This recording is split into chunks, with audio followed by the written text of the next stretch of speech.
Pada mulai, syukurlah kalau gitu. Kita membawa gagasan perubahan.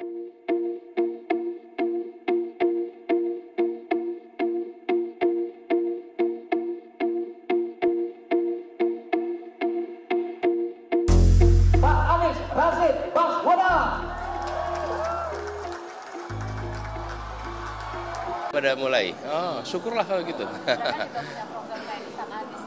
Ya, itu kita membawa gagasan perubahan.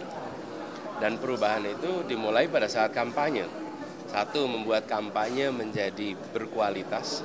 Kampanye bukan soal pemasangan banner, tapi kampanye tentang ide, gagasan, dan rekam jejak.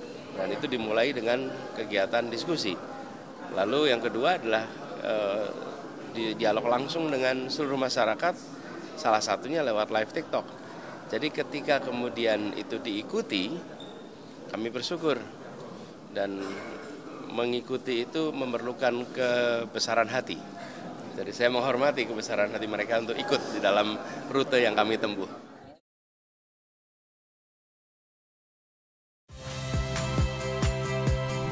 Saya Agin Fridianto. Saksikan terus program-program Kompas TV melalui siaran digital, pay TV, dan media streaming lain. Kompas TV, independen, terpercaya.